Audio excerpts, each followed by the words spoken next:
ठीक हो गया बेटा। अच्छा, अब हमने कल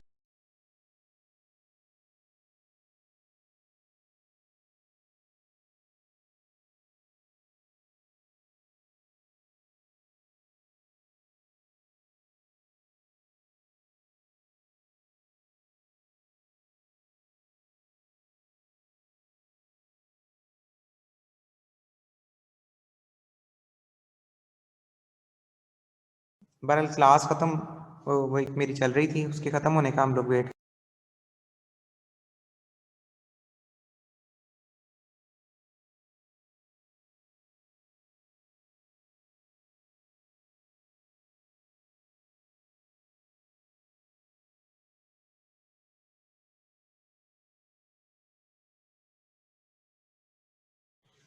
अस्सलाम वालेकुम स्टूडेंट्स, बेटा खैरियत से हैं? बहरहाल क्लास खत्म वही मेरी चल रही थी, उसके खत्म होने का हम लोग वेट कर रहे थे। ठीक है, तो कुछ बच्चों का ज्वाइन का मसला आ रहा था, तो वो भी थोड़े से साथ साथ मामले हम सॉल्व कर रहे हैं। आज क्लास बेटा एक्सटेंड होगी। वैसे तो 1 आ रहा है, लेकिन मैंने टॉपिक कंप्लीट करवाना है। मैंने टॉपिक जो है वो कंप्लीट करवाना है। जैसे ही टॉपिक कंप्लीट होगा वो आपको मैं बता दूंगा।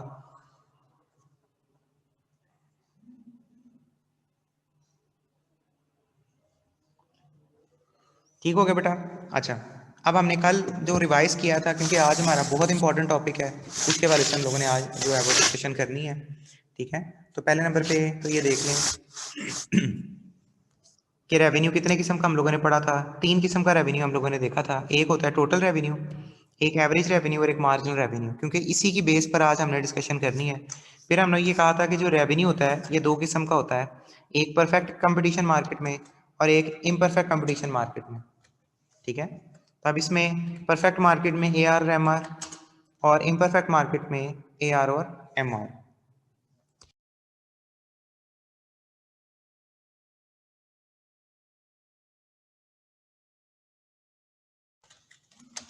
अब उसके बाद है बेटा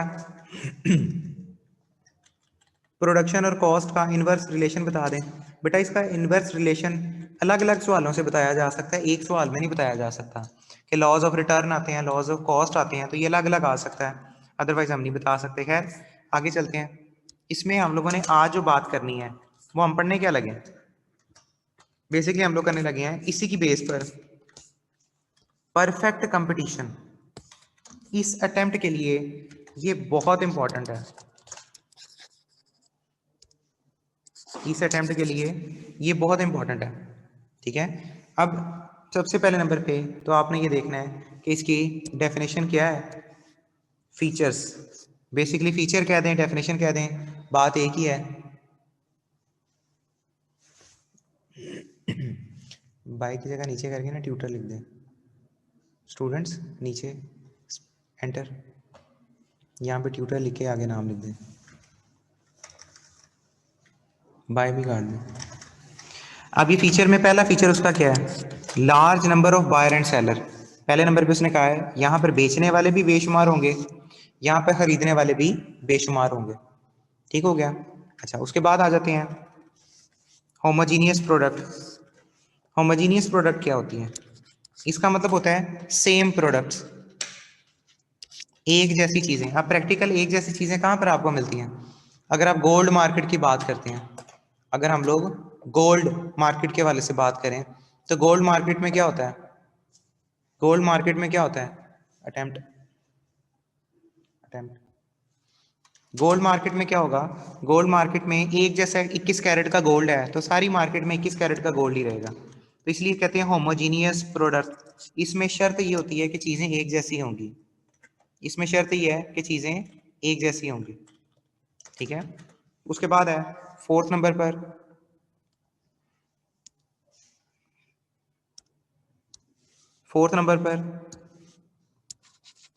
perfect knowledge of prices. Perfect knowledge होता है प्राइसेस का, उसके वाले से हम लोग डिस्कस करते हैं कि ये जो परफेक्ट नॉलेज है वो किस तरह मेंशन किया जाएगा। अब ये परफेक्ट नॉलेज होता किस तरह है, ये 2 पॉइंट इकट्ठे बताने लगा हूँ। परफेक्ट नॉलेज का मतलब ये है कि आपका कंपेटिटर कौन है, कंपेटिटर के पास कौन सी प्रोडक्ट है, उसकी प्राइस क्या है, आपकी इनकम क्या है। तो इस की वजह से हम कहते हैं कि जी परफेक्ट नॉलेज होना चाहिए। और थर्ड पॉइंट ये था फ्री एंट्री एंड एग्जिट, नई फर्म मार्केट में आ भी सकती है, नई फर्म मार्केट छोड़कर जा भी सकती है, यानी आपको ये भी पता होना चाहिए नई फर्म मार्केट में कौन सी आई है, इसका परफेक्ट नॉलेज होना चाहिए, कौन सी फर्म मार्केट छोड़कर चली गई है। तो ये सारी चीजें इल्म होना चाहिए, तो इसको हम कह देंगे वो फीचर्स हैं किसके, परफेक्ट कंपटीशन के। नेक्स्ट हम आ जाते हैं, पॉइंट नंबर 5 है ट्रांसपोर्टेशन कॉस्ट आर नेग्लिजिबल, यानी जो ट्रांसपोर्टेशन कॉस्ट है वो क्या होगी, वो नेग्लिजिबल है, यानी उसको हम कंसिडर नहीं करेंगे। यहाँ पर ये जम्पशन है कि ट्रांसपोर्टेशन कॉस्ट को इग्नोर कर दिया जाता है, ट्रांसपोर्टेशन कॉस्ट को इग्नोर कर दिया जाता है, नेग्लिजिबल कर दिया जाता है। तो यहाँ पर हम डिस्कस कर रहे हैं कि ट्रांसपोर्टेशन कॉस्ट इंक्लूड इसमें नहीं होती। नेक्स्ट आ जाते हैं 6 परफेक्ट फैक्टर मोबिलिटी। ये भी एक नई चीज़ है कि किसी भी शख्स को आसानी से दूसरी जगह भेजा जा सकता है, किसी भी शख्स को आसानी से एक जगह से दूसरी जगह लेकर जाया जा सकता है, उसको एतराज़ नहीं होगा। यानी आप कह सकते हैं जो लेबर है उसको अगर इस्लामाबाद लाहौर का बंदा है, उसको इस्लामाबाद में अगर जॉब मिल रही है तो वो आसानी से चला जाएगा, उसको कोई इनकार नहीं होगा। तो ये हम कहते हैं परफेक्ट फैक्टर मोबिलिटी, एक जगह से दूसरी जगह आसानी से लोग मूव कर सकते हैं, तो ये फैक्टर मोबिलिटी है उनके पास। 7 पॉइंट है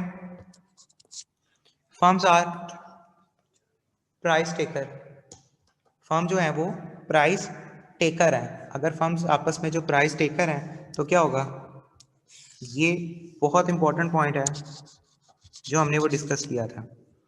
अब ये जरा समझ लें पॉइंट, फर्म प्राइस टेकर कैसे होती है। मैंने कहा था जितने भी परफेक्ट मार्केट होती है उस परफेक्ट मार्केट में आपका AR कर्व और MR कर्व आपस में बराबर होते हैं। इस साइड पर आप क्वांटिटी ले रहे होते हैं,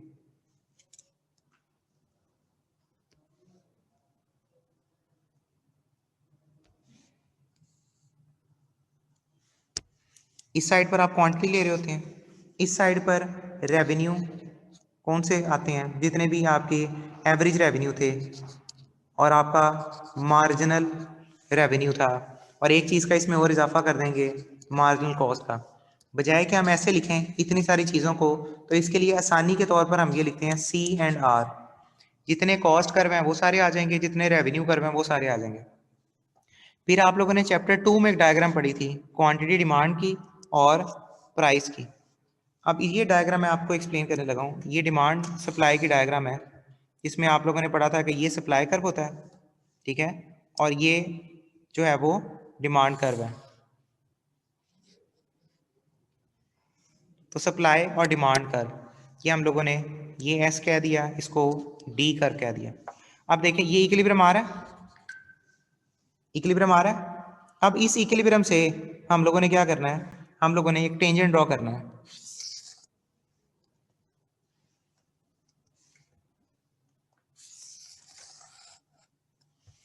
इस इक्विलिब्रियम से हम लोगों ने जो है वो टेंजेंट प्लॉट करना है।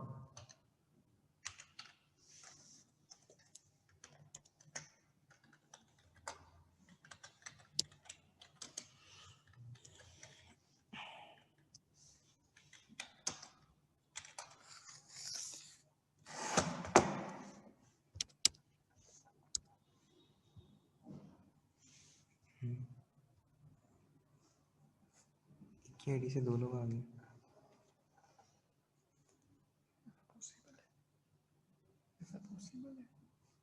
तो हो तो नहीं सकता।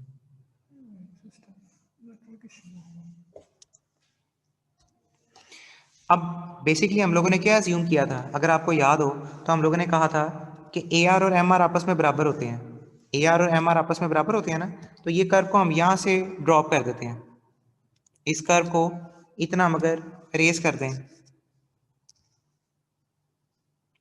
ये देखें ये कर्व, ये AR कर्व और MR कर्व आपस में बराबर क्यों आते हैं, AR कर्व और MR कर्व आपस में बराबर क्यों होते हैं, उसकी लॉजिक ये होती है AR और MR बराबर है, ये प्राइस उसकी वही प्राइस है जो कीमत यहाँ से सेट होती है, ये वाली कीमत ये कीमत होती है। इसलिए हमने कहा था फर्म जो होती हैं वो प्राइस टेकर होती हैं, प्राइस को कबूल करने वाली होती हैं। जो फर्म है वो प्राइस टेकर होती हैं, तो इस वजह से हमने उसको कहा था कि ये जो फर्म्स हैं ये आपस में प्राइस टेकर होंगी। क्यों, क्योंकि जो इक्विलिब्रियम सेट होता है ना मार्केट से, मार्केट में जो इक्विलिब्रियम सेट हो गया उसी इक्विलिब्रियम के मुताबिक जो फर्म्स हैं वो प्राइस बेच रही होती हैं। जैसे आप लोगों को मैंने कल एग्जांपल दी थी, जो डेयरी फार्मिंग की प्रोडक्ट्स होती हैं, लाइक अगर हम कहते हैं कि जी मिल्क मार्केट है, या अगर हम फ्रूट मार्केट की बात करते हैं, या अगर हम कहते हैं ये आपका वो दूसरी वाली मार्केट है, वेजिटेबल मार्केट है, इसी तरह मुर्गियों का रेट भी डेली बेसिस पर आ रहा होता है, चिकन का भी। तो ये जो रेट डेली बेसिस पर आ रहे होते हैं, ये कैसे आते हैं? रोज के रोज। ये बेसिकली डिमांड और सप्लाई फोर्सेस के जरिए जो कीमत फिक्स हो जाती है उसके मुताबिक सेट होते हैं। इस वजह से इसमें तीन बातें आप लोगों ने याद रखनी है कि यहाँ पर जो एवरेज रेवेन्यू कर्व है और मार्जिनल रेवेन्यू कर्व है वो बराबर होंगे। क्यों? क्योंकि फर्म प्राइस टेकर है। तो प्राइस टेकर होने की वजह से जो है फर्म्स आपस में बराबर होती हैं। ठीक हो गया? क्लियर है? याद रहेगी बात? यहां तक किसी ने कोई क्वेश्चन पूछना है तो पूछ ले। यहां तक किसी ने कोई क्वेश्चन पूछना है तो पूछ ले। व्हाट्सएप ग्रुप ऑन है।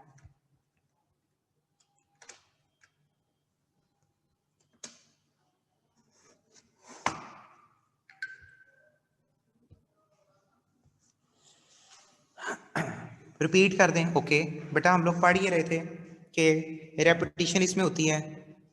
वो क्या होती है वो जरा देख लें। यानी ये सवाल बार बार रिपीट होता है। तो परफेक्ट मार्केट में हम लोगों ने देखा कि लार्ज नंबर ऑफ बायर और सेलर होते हैं। हम पढ़ क्या रहे हैं? Perfect market. इसमें होमोजीनियस प्रोडक्ट होती हैं, इसमें फ्री एंट्री और एग्जिट होती है, यानी जो मर्जी फर्म आ सकती है, जो मर्जी फर्म मार्केट छोड़कर जा भी सकती है। परफेक्ट नॉलेज होता है कीमतों का। ट्रांसपोर्टेशन कॉस्ट इसमें जो है वो इंक्लूड होती है। ठीक है? फिर है ट्रांसपोर्टेशन कॉस्ट के बाद परफेक्ट फैक्टर मोबिलिटी, आसानी से एक लेबर दूसरी जगह मूव कर सकता है।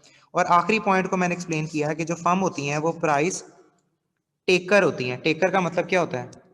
प्राइस टेकर का मतलब क्या होता है? जो मार्केट में कीमत फिक्स हो गई है डिमांड और सप्लाई फोर्सेस के जरिए, वही कीमत पर हर बंदे ने बेचना है। जैसे जो चिकन रेट आता है, 1000 दुकानें हैं, ये चलो एक 1500 दुकानें हैं, वो 1500 दुकानों ने उसी रेट पर चिकन बेचना है जो रेट आया होता है। ठीक है? उसमें खुद अपनी तौर पर एक प्लस माइनस कर दें वो अलग बात है, अदरवाइज वही रेट पर उनको बेचना पड़ता है। तो इसलिए हम कहते हैं फर्म जो होती हैं परफेक्ट कंपटीशन में वो प्राइस टेकर होती हैं। क्यों? क्योंकि सबके पास एक जैसी चीजें हैं। सबके पास एक जैसी चीज होती है। गोल्ड मार्केट में देख लें, 21 कैरेट का गोल्ड है तो 21 कैरेट का गोल्ड पूरी मार्केट में सेम रेट का होता है। तो वजह क्या होती है? जब एक जैसी चीजें होंगी तो उनकी जो कीमतें होंगी वो भी सेम होंगी। इसलिए इसको कहते हैं फर्म जो है वो प्राइस टेकर होती हैं। ये बेटा मैंने रिपीट कर दिया है जितने बच्चों ने बाद में ज्वाइन किया है कि परफेक्ट कंपटीशन में फर्म प्राइस टेकर होने का मतलब क्या होता है। ठीक हो गया? क्लियर है? अब आ जाते हैं आगे, उसके इक्विलिब्रियम पर बात करते हैं। उसके इक्विलिब्रियम पर बात करते हैं। अब इक्विलिब्रियम क्या होता है ये देख लें जरा। यहां पर हम प्लॉट करने लगे हैं परफेक्ट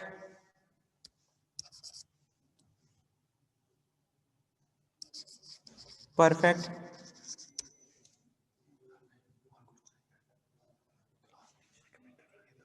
ग्रुप में सेंड करने हैं ये वाले।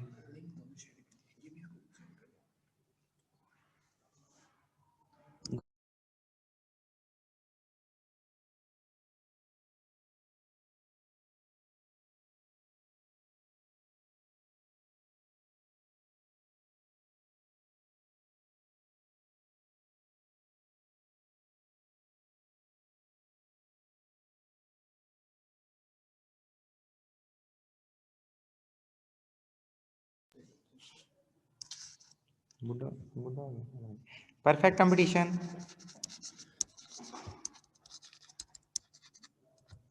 इक्विलिब्रियम।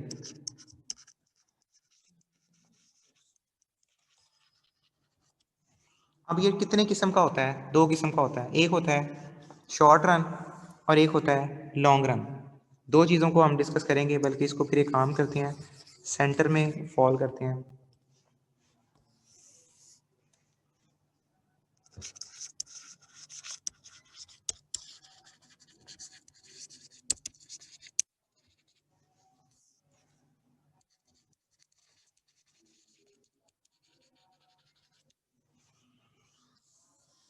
Perfect competition equilibrium. अब हम ये प्लॉट करने लगे हैं, इसको ज़रा ध्यान से देख लीजिएगा। परफेक्ट कंपटीशन इक्विलिब्रियम कितनी किस्म का होता है? सबसे पहले हम डिस्कस करते हैं शॉर्ट रन।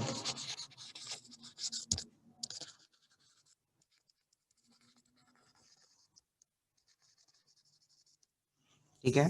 उसके बाद फिर हम डिस्कस करते हैं लॉन्ग रन। दो ही किस्में होती हैं, एक शॉर्ट रन हो सकता है और एक लॉन्ग रन हो सकता है।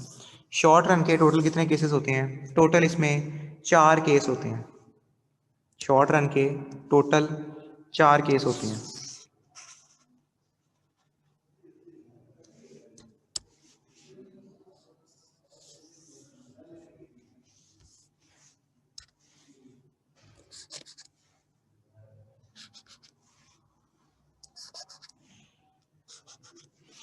अब आप लोगों ने क्या करना है? आप लोगों ने क्या करना है? आप लोगों ने एक ही डायग्राम 4 मरतबा प्लॉट करनी है। एक ही डायग्राम आप लोगों ने 4 मरतबा प्लॉट करनी है। कौन कौन सी? पहले वो मैं एक्सप्लेन कर दूं आपको कि जो इक्विलिब्रियम होता है उसकी दो कंडीशंस होती हैं। जैसे हम लोगों ने वो पढ़ा नहीं था, शॉर्ट रन इक्विलिब्रियम और लॉन्ग रन इक्विलिब्रियम। तो इसमें भी दो कंडीशंस होती हैं। कौन सी? एक को कहते हैं नेसेसरी कंडीशन और एक को कहते हैं सफिशिएंट कंडीशन। जैसे हमने उसमें पढ़ा था मार्केट उसके हवाले से, कंज्यूमर के हवाले से। नेसेसरी कंडीशन क्या होती है? एम सी एम आर के बराबर होना चाहिए। इसी तरह सफिशिएंट कंडीशन क्या होती है? M C cut M R from below. यानी एम सी एम आर को कहाँ से कट करना चाहिए? वो बिलो से कट करना चाहिए। ये अगर दो शर्तें पूरी होंगी तो हम कह देंगे इक्विलिब्रियम है। अब इन्हीं दो शर्तों की बुनियाद पर हम यहाँ पर काम करने लगे हैं। तो मैं आपसे ये अर्ज कर रहा हूँ कि आपने एक ही डायग्राम 4 मरतबा प्लॉट करनी है। क्यों? अभी इसमें डिफरेंस मैं बाद में एक्सप्लेन करूंगा।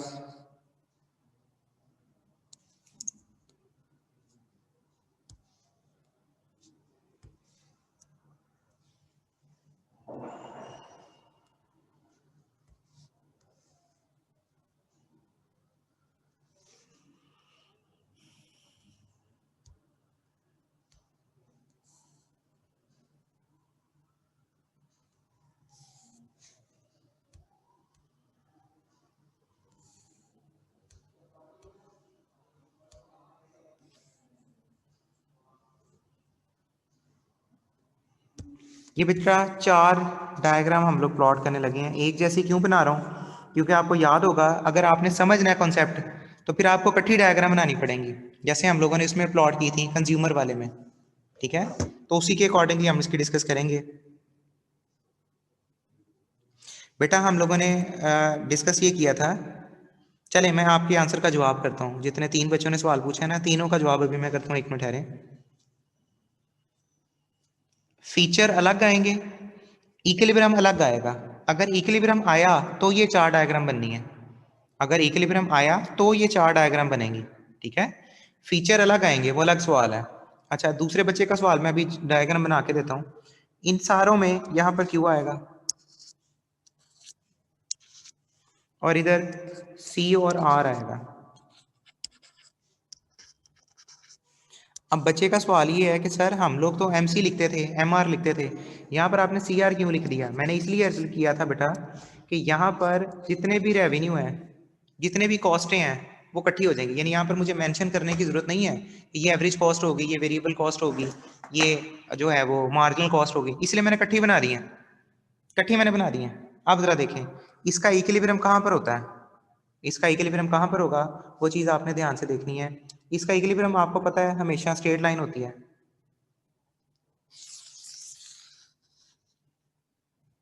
ये तो अभी मैंने बताया ना, ए आर और एम आर हमेशा क्या होता है, वो पैरेलल होता है। आप इसको देख लें ज़रा, मैं एक जैसी डायग्राम क्यों बना रहा हूँ।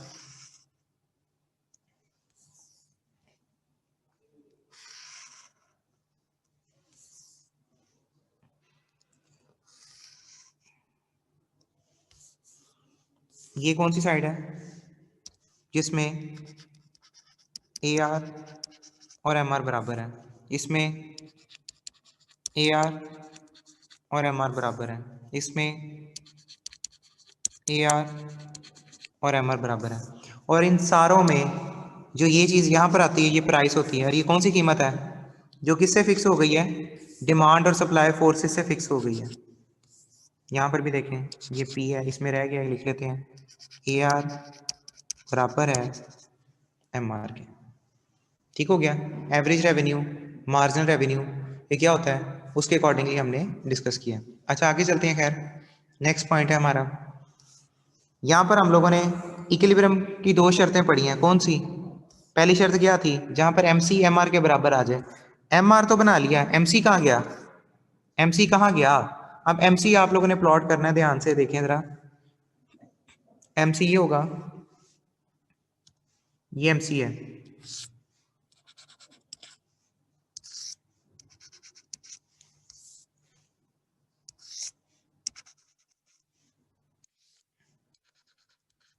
ये मार्जिनल कॉस्ट है। अब देखें सारों में कोई फर्क तो नहीं है अभी, अभी तक सारी डायग्राम सेम है। और पहली शर्त पूरी हो रही है, पहली शर्त पूरी हो रही है कि इनका इक्विलिब्रियम कहाँ पर आएगा? जहां पर एमसीएमआर को कट करेगा, यानी यहाँ पे, ये इसका इक्विलिब्रियम है।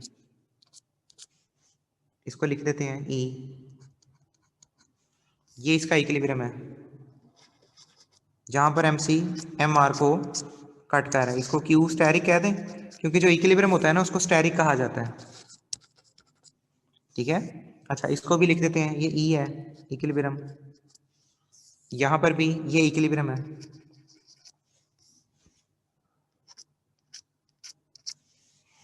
इसको कह देंगे ये इक्विलिब्रियम है, यहां पर ये इक्विलिब्रियम है।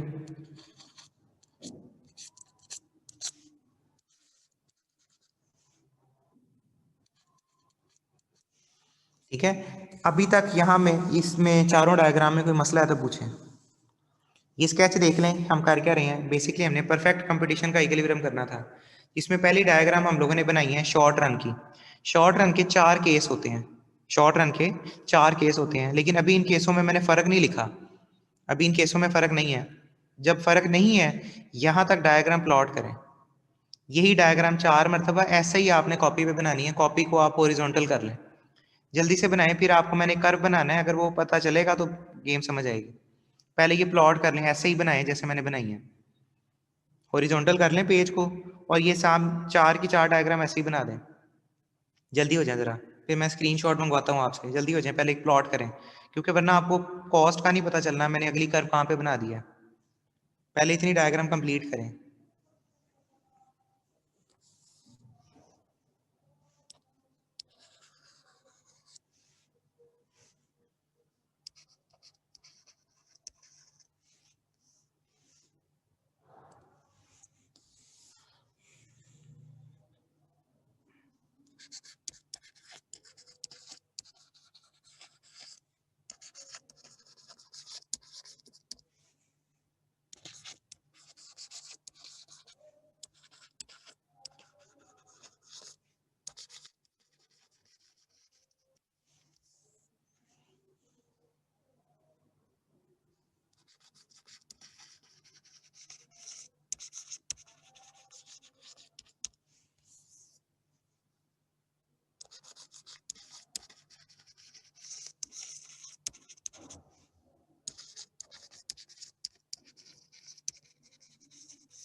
बेटा चार डायग्राम बना लिए? जिस बच्चे ने बना लिए हैं बेटा पिक्चर शेयर करें मुझे।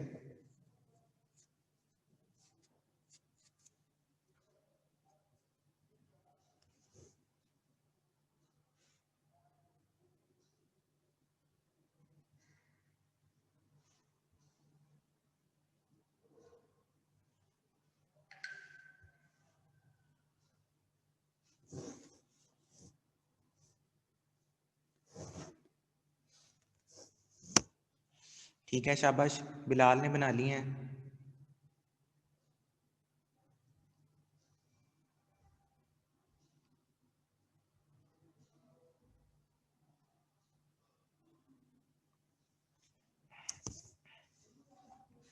आदिल असलम, ठीक है शाबाश।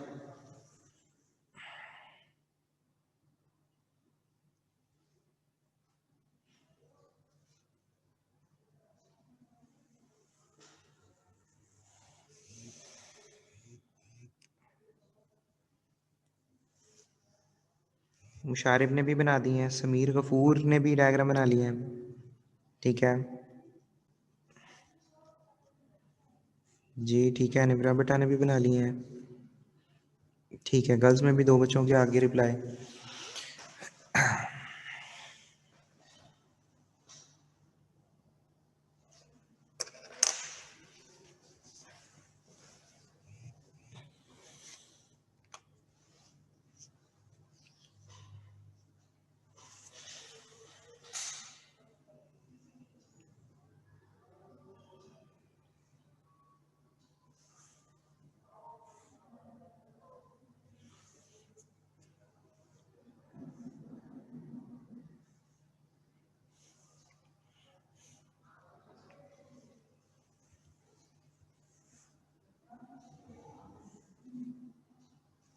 बेटा ये इसका नाम रखें, लेबल करें, अली जहीर नाम लेबल करें, मार्जिनल कॉस्ट कौन सी है, और एक्स एक्सिस पर आपने आउटपुट नहीं लिखा, इक्विलिब्रियम भी नहीं बताया, ई कहाँ पर होगा।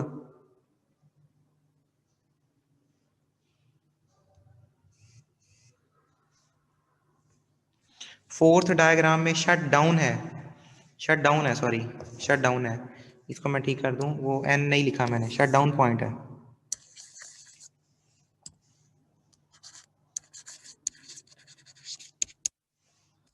शट डाउन पॉइंट है जहां पर कारोबार बंद हो जाता है, ठीक है बेटा, क्लियर है। अब सिर्फ स्क्रीन पे देख लें, अब नोट नहीं करना, आप लोगों ने जितने बच्चों ने बनानी थी बना ली, ठीक है, अब नोट नहीं करना, बाकी बच्चों को मैं टाइम दे दूंगा, बाद में बनानी है डायग्राम, बाकी बच्चों को टाइम दे दूंगा, उन्होंने डायग्राम बाद में बनानी है, अभी फिलहाल रुक जाएं। अब जरा स्क्रीन पे देख लें सिर्फ, ये बड़ा इंपॉर्टेंट काम है, क्योंकि यहाँ पर बच्चों को समझ नहीं आती जो मैं अब करवाने लगा हूँ, कि सर ने डायग्राम कहाँ से बना दिया है, कर्व कौन सा बना दिया है, तो ये बस अब आपने देखना है, वो काम है आपका। जो अब 2 नाम लिख दिए हैं, पहली जो डायग्राम है इसको कहते हैं नॉर्मल प्रॉफिट या सुपर नॉर्मल प्रॉफिट, दूसरी जो डायग्राम है उसको कहते हैं नॉर्मल प्रॉफिट, तीसरी डायग्राम के 2 नाम है, नॉर्मल लॉस और सब नॉर्मल प्रॉफिट, चौथी डायग्राम का एक ही है, शट डाउन पॉइंट इसको कहते हैं। अब इसमें आप लोगों ने सिर्फ एक चीज नोट करनी है, सिर्फ और सिर्फ एक चीज नोट करनी है, आप लोगों ने एवरेज कॉस्ट बनाना है, आप लोगों ने एवरेज कॉस्ट बनाना है, कैसे, पहली डायग्राम में देखें जरा, पहली डायग्राम में जो एवरेज कॉस्ट बनेगा, पहली डायग्राम में जो एवरेज कॉस्ट बनेगा वो इक्विलिब्रियम से नीचे बनेगा, रिपीट कर रहा हूँ अपनी बात को, पहली डायग्राम में जो एवरेज कॉस्ट बनेगा वो इक्विलिब्रियम से नीचे बनेगा, देखना है,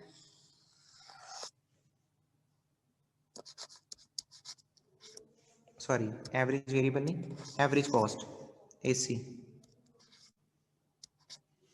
ठीक है, इस डायग्राम में इक्विलिब्रियम के पॉइंट पर बनेगा,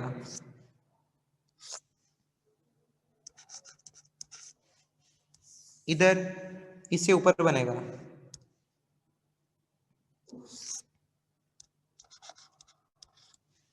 इसमें इससे ऊपर बनेगा। अब इन चारों को देखें, एवरेज कॉस्ट का पता चला, एवरेज कॉस्ट का पता चला, कहाँ कहाँ पर एवरेज कॉस्ट बना है, पहली डायग्राम में इक्विलिब्रियम से नीचे, दूसरी डायग्राम में इक्विलिब्रियम पर, तीसरी डायग्राम में इक्विलिब्रियम से ऊपर, और चौथी डायग्राम में थोड़ा सा और ऊपर। तो ये 4 किस्म की डायग्राम के एवरेज कॉस्ट बनाए हैं मैंने, 4 किस्म की जो डायग्राम है उनके एवरेज कॉस्ट बनाए हैं। अब मुझे एक बात बताएं, पहली डायग्राम में भी पता चलेगा आपको एवरेज कॉस्ट नीचे आना है, दूसरे में इक्विलिब्रियम पर आना है वो भी पता चल जाएगा, आखिरी दोनों में कैसे फर्क करेंगे, आखिरी दोनों में कैसे फर्क करेंगे, अब ये पॉइंट बताने लगा हूं, आखिरी दोनों में आपने ऐसे डिफरेंस करना है, आखिरी दोनों में आपने ऐसे डिफरेंस करना है, देखिए जरा, अभी तक कोई फर्क नहीं है, उसमें भी एवरेज कॉस्ट ऊपर है, उसमें भी एवरेज कॉस्ट ऊपर है, फर्क फिर क्या होगा, फर्क फिर क्या होगा, फर्क क्या होगा, यहां पर एक और कर्व मैं बनाने लगा हूं, इसको कहते हैं एबीसी, इसमें जो एबीसी होगा वो यहां पर होगा,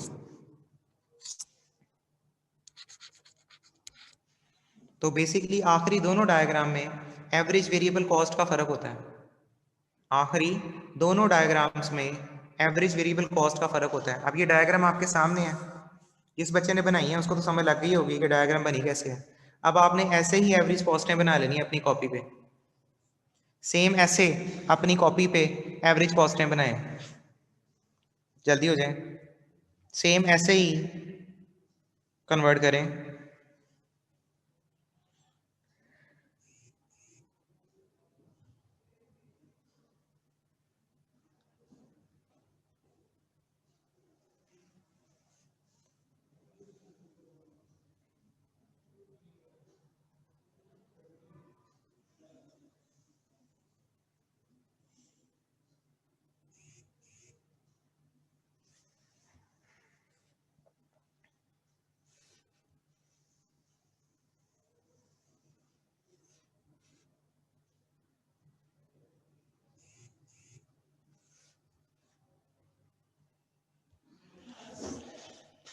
ठीक है, शाबाश, बिलाल ने भी बना दिया डायग्राम। अच्छा, इसमें थोड़ा सा कन्फ्यूजन है, मैं बताता हूँ अभी।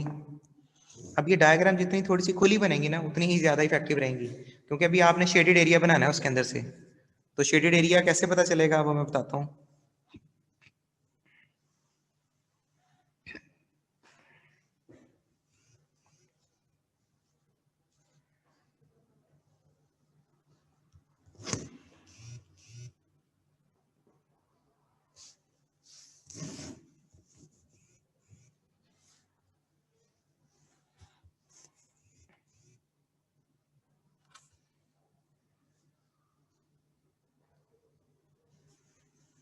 पेपर में लैंडस्केप ओरिएंटेशन बिल्कुल यूज़ कर सकते हैं, बिल्कुल आप बेटा। जय जी जी, की कर सकते हैं।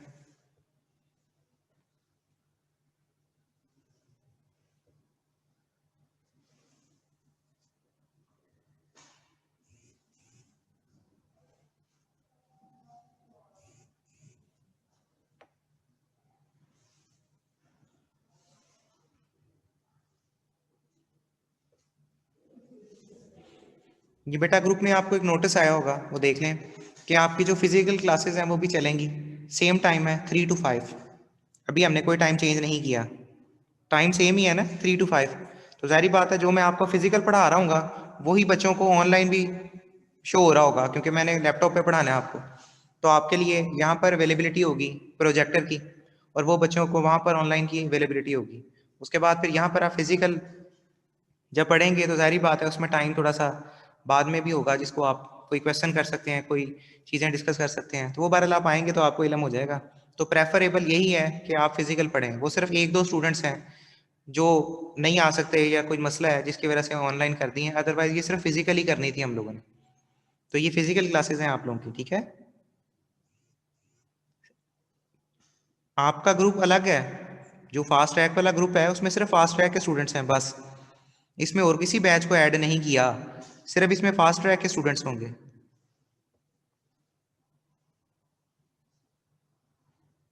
टेस्ट होगा, उसका क्या टाइम होगा वो आप आएंगे तो उसके बाद डिस्कस कर लेंगे। टेस्ट फिर मंडे को नहीं, टेस्ट ट्यूसडे को कर लेते हैं, क्योंकि आपकी वैसे टाइमिंग लेट हो जाएगी। तो टेस्ट आप ट्यूसडे को करते हैं। अभी फिलहाल मंडे को टेस्ट नहीं है, एक दिन आगे कर रहा हूँ, क्योंकि एक दिन अभी आपको पता चलेगा टाइम क्या है क्या नहीं है। उसके बाद कल ट्यूसडे को फिर हम टेस्ट करेंगे, मंडे को टेस्ट नहीं है।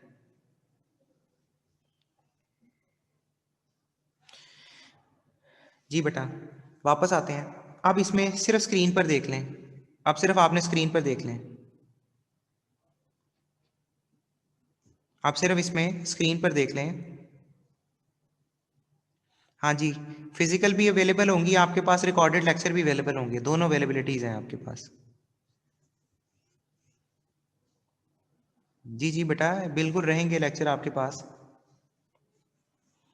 अच्छा, अब बेटा वापस आते हैं लेक्चर की तरफ। अब किसी ने नोट नहीं करना, स्क्रीन पे देखें, सिर्फ नोट नहीं करना। ये की पॉइंट बताने लगा हूँ, एवरेज कॉस्ट का पता चल गया ना। अब मैं की पॉइंट बताने लगा हूँ। पहला पॉइंट देख लें ज़रा, पहला पॉइंट देखें। इसमें ये जो पॉइंट है ये कौन सा है, ये कॉस्ट का है, तो हम शेडेड लाइन से इसको ऐसे लगा देते हैं। ये पॉइंट है बेसिकली कॉस्ट वाला, और ये एरिया शेड हो जाएगा सारा। ठीक है, अब इसके नाम आपने रखने हैं। ये बेसिकली एवरेज कॉस्ट था ना, ये एवरेज कॉस्ट था, इसको नाम दे दें सी का। इसका अपनी तरफ से एक नाम लेट कर लें, इस पॉइंट का नाम अपनी तरफ से एक लेट कर लें। इसको हम कह लेते हैं एक्स। अपनी तरफ से हमने एक नाम लेट कर लिया, बल्कि सारों में कॉमन ही करेंगे ना, तो फिर हम इसका नाम एक लेट कर लेते हैं जेड। एक्स वाई जी, ये बहरहाल एक टाइम हमने नाम लेट कर लिया। अब इसमें कोई नाम नहीं होगा, इसमें देखें इसी के स्ट्रेट लाइन ऊपर उठा दें और ये पॉइंट बनेगा, ये एरिया शेड कर दें। अब इसमें जो कॉस्ट है वो कीमत से ऊपर आएगी। ये देखें, ये कॉस्ट कर्व था ना, ये वाला, ये कॉस्ट कर्व था ना, तो कॉस्ट हमेशा कीमत से ऊपर आती है, तो सी ऊपर आ गया। इसका भी नाम लेट कर लें जेड। वापस आते हैं इसमें, इसमें भी जो इक्विलिब्रियम डिसाइड हो गया ना, टेंजेंट उसी के ऊपर आना है, पैरेलल टेंजेंट उसी के ऊपर आएगा। अब इसमें भी देख लें, ये एरिया शेड हो रहा है, इसको कह लें सी, क्योंकि ये कॉस्ट पे बन रहे हैं ना, एवरेज कॉस्ट पे सी आएगा, और इसका नाम रख लें जेड। ये देखें, ये मैंने शेडेड एरिया करके दिए हैं आपको। नॉर्मल प्रॉफिट में शेडेड एरिया कौन सा होगा? नॉर्मल लॉस में, शटडाउन पॉइंट में, और एबनॉर्मल प्रॉफिट में। ये शेडेड एरिया देख लें, कोई क्वेश्चन है तो पूछें। फर्स्ट टू में एबीसी नहीं है, बिल्कुल अच्छा पूछा है, अच्छा सवाल है कि पहले दो वालों में एबीसी क्यों नहीं बनाया। बेसिकली अगर एवरेज कॉस्ट पूरी हो रही है तो फिर हमें एबीसी बनाने की जरूरत ही नहीं है। जो आखिरी दोनों केसेस हैं उसमें एवरेज कॉस्ट पूरी नहीं हो रही, यानी एक चीज बेच रहा है 50 रुपए की, लेकिन वो चीज उसको आई हुई है 60 रुपए की, तो 10 रुपए का नुकसान है ना, इसलिए कहते हैं वहां पर एवरेज कॉस्ट पूरी नहीं हो रही। तो आखिरी दोनों केसेस में एवरेज कॉस्ट पूरी नहीं हो रही। फिर हम ये देखते हैं क्या एबीसी पूरी हो रही है। तो नॉर्मल लॉस में एबीसी पूरा होता है, लेकिन शट डाउन में एबीसी भी पूरा नहीं होता। इसलिए हम एबीसी उस वक्त बनाते हैं अगर एवरेज कॉस्ट इक्विलिब्रियम से ऊपर चला जाए। अगर इक्विलिब्रियम पर आ जाए या इक्विलिब्रियम से नीचे रह जाए तो फिर हमें एबीसी बनाने की जरूरत नहीं रहती। शेड का मतलब क्या है? Good question. शेड का मतलब क्या है, ये देखें,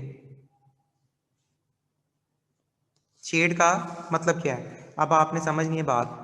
ये है टोटल रेवेन्यू। टोटल रेवेन्यू किस पे डिसाइड होगा? हमेशा एआर पे डिसाइड होगा ना। तो क्या हम ये लिख सकते हैं ओ क्यू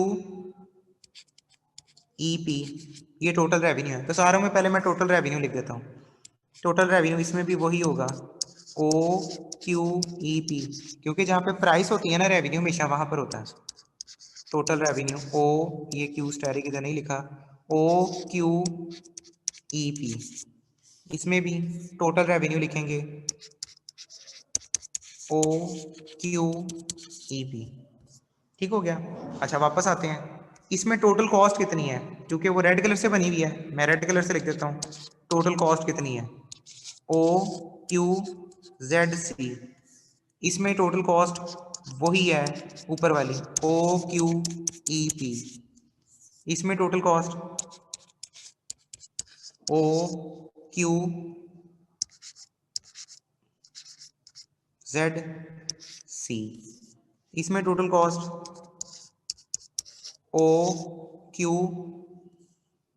जेड सी। अब एक बच्चे ने सवाल पूछा था, ओ क्यू स्टैरिक लिख लें, कोई बात नहीं, मैंने क्यू स्टैरिक नहीं लिखा, मैंने कहा परेशान हो जाए। ओ क्यू स्टैरिक, हर एक के ऊपर क्यू स्टैरिक आना है, हर एक के ऊपर क्यू स्टैरिक आना है। ठीक है, तो वो स्टैरिक लिखूंगा तो शायद कंफ्यूजन हो जाए, तो इसलिए मैंने किसी के ऊपर क्यू स्टैरिक नहीं लिखा। अच्छा, अब ये बड़ा इंपॉर्टेंट पॉइंट है, यहाँ पर देखें जरा, ये जो शेडेड एरिया ये कौन सा है? जो शेडेड एरिया है ये कौन सा है? ये है एबनॉर्मल प्रॉफिट वाला area.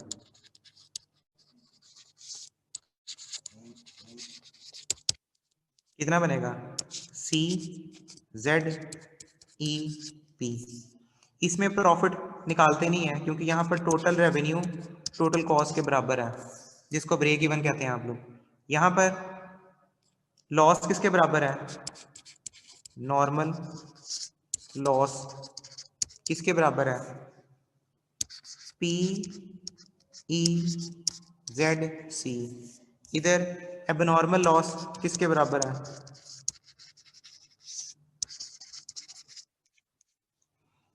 P E Z C. अब देखें, ये बात समझ आती है चारों में, चारों डायग्राम में ये बात समझ आती है। चार केसेस कौन कौन से थे? नॉर्मल लॉस का, एबनॉर्मल लॉस का, शट डाउन पॉइंट का, और ये सारे केसेस अब हमने एक जगह पे इकट्ठे कर लिए हैं। इसको देखें, कोई मसला है तो पूछें। अब देख लें, एक स्क्रीन पे मैंने एडजस्ट कर दिए हैं। शट डाउन पॉइंट एंड पर है ना, तो ये जो एंड वाला पॉइंट होता है इसको शट डाउन पॉइंट भी कहते हैं, इसको एबनॉर्मल लॉस भी कहते हैं। शट डाउन पॉइंट का मतलब है उसकी एवरेज कॉस्ट पूरी नहीं हो रही, लेकिन उसकी एवरेज वेरिएबल कॉस्ट भी पूरी नहीं हो रही। तो ये 4 केसेस किसके हवाले से हमने बताए हैं? Short run cases. लेबल देख रहे हैं कैसे किया है, कोई क्वेश्चन है तो पूछ लें।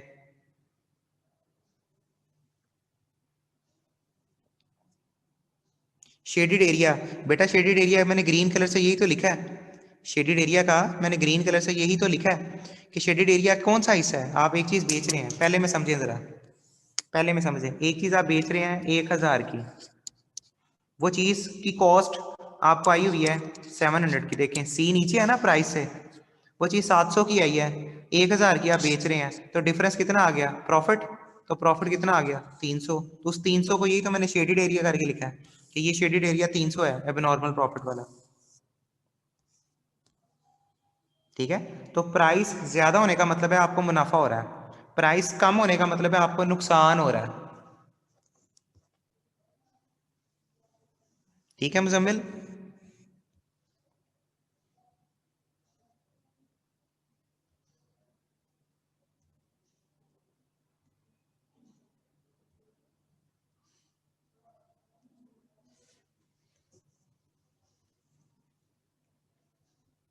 एवरेज कॉस्ट का z लोएस्ट पॉइंट होगा? नहीं, लोएस्ट पॉइंट वो होता है जहां पर mc कट करता है, याद नहीं है वो पॉइंट?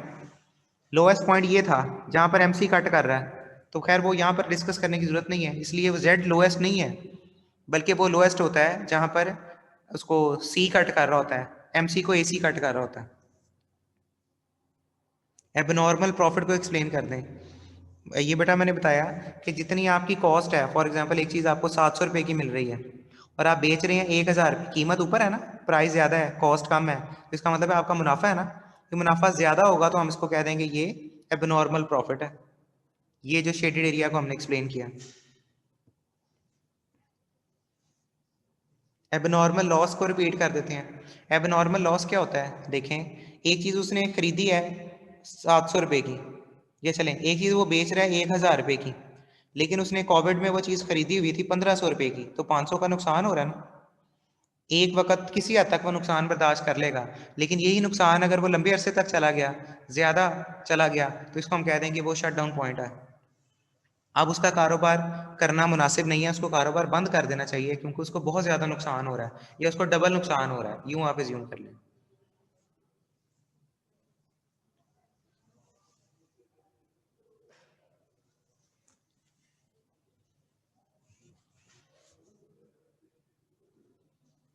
एबनॉर्मल प्रॉफिट की हद कहाँ तक होती है? जहां तक एवरेज कॉस्ट ऊपर जाता है, जितना एवरेज कॉस्ट ऊपर चला जाएगा वहां पर उसकी लिमिटेशन है। टोटल रेवेन्यू टोटल कॉस्ट के बराबर होगा तो नॉर्मल प्रॉफिट है। क्यों? क्योंकि आप प्रॉफिट कैसे डिसाइड करते हो? Profit is a combination of rent, labour, wages, और उसमें ऑर्गेनाइजर को क्या दे रहे होते हो? प्रॉफिट। तो प्रॉफिट बेसिकली कीमत के अंदर शामिल होता है, जो भी कीमत रखी होती है ना उसके अंदर थोड़ा सा प्रॉफिट रखा होता है हम लोगों ने, इसलिए इसको कहते हैं नॉर्मल प्रॉफिट, थोड़ा सा प्रॉफिट।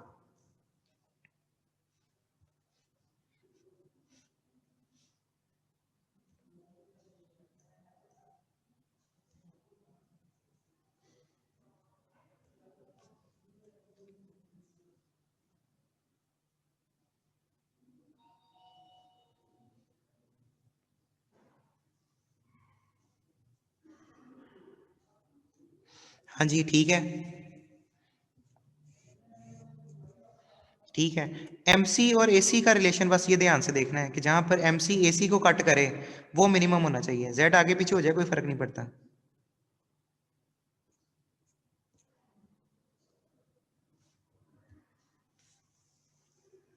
नॉर्मल प्रॉफिट को तो ना प्रॉफिट कहा चाहिए, क्योंकि प्रॉफिट तो प्रॉफिट जीरो नहीं है बेटा, ये तो मैं अर्ज कर रहा हूँ मुबीन। ये देखें, जब हम प्राइस सेट करते हैं, प्राइस, प्राइस में क्या होता है? जमीन का रेंट शामिल होता है, लेबर को वेजेस दे देते हैं, कैपिटल को जो लोन लिया होता है इंटरेस्ट दे देते हैं, और ऑर्गेनाइजर को क्या देते हैं? प्रॉफिट। तो बेसिकली प्राइस के अंदर प्रॉफिट शामिल होता है, इसलिए हम कहते हैं ये जो कीमत है ना, ये जो कीमत है इसके अंदर प्रॉफिट शामिल है, इसलिए इसको नॉर्मल प्रॉफिट कहते हैं, इसलिए इसको नॉर्मल प्रॉफिट कहा जाता है। क्योंकि हर प्रोड्यूसर ने सोचा होता है ना कि इतनी कीमत पर बेचना है, उस कीमत के अंदर उसने थोड़ा सा मुनाफा शामिल किया होता है। ठीक हो गया बेटा, क्लियर है, याद रहेगी बात।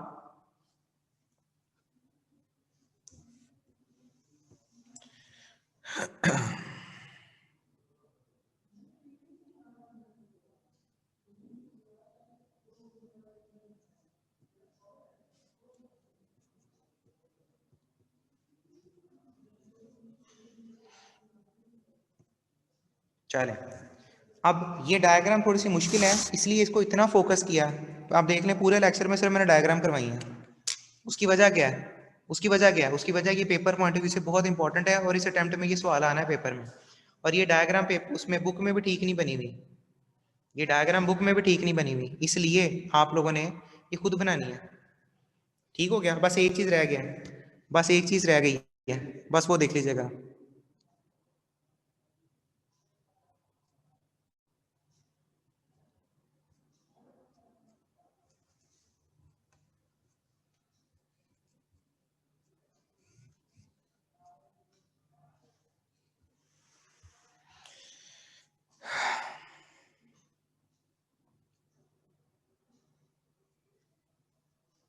रिजवान आएगा यार, अच्छी की तलाश होनी चाहिए, हमेशा अच्छी बात सोचनी चाहिए। बेटा आई कैप में तो बनी नहीं हुई, इसलिए तो मैंने बनवाई है। गलत नहीं, आई कैप में कोई डायग्राम गलत नहीं है, उसमें डायग्राम बनी नहीं हुई, इसलिए मैंने एडिशनल करवा दी, उसने सिर्फ थ्योरी लिखी हुई है इसकी। मैं ओवरव्यू करवा देता हूँ, ये लें हम वापस चलते हैं, बल्कि पहले एक दफ़ा लॉन्ग रन बना लें फिर वापस चलते हैं। लॉन्ग रन में एक ही केस होता है, लॉन्ग रन एक दफ़ा बना लें फिर वापस चलते हैं। लॉन्ग रन में एक ही केस होता है, नॉर्मल प्रॉफिट। ठीक है, नॉर्मल प्रॉफिट की डायग्राम आप लोगों ने प्लॉट करनी है।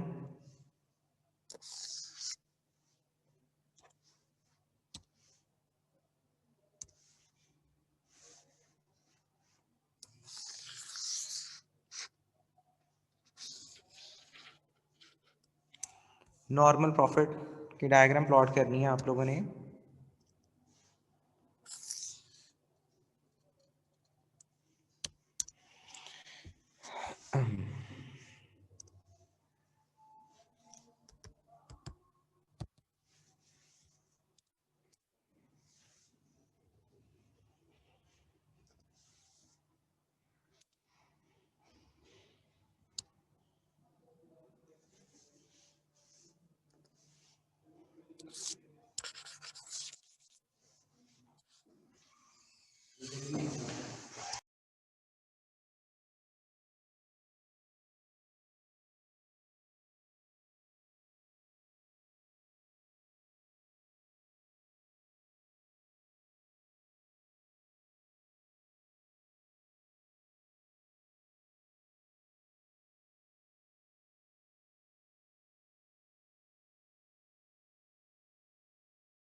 अच्छा, उसके बाद ए आर और एम आर, एवरेज रेवेन्यू।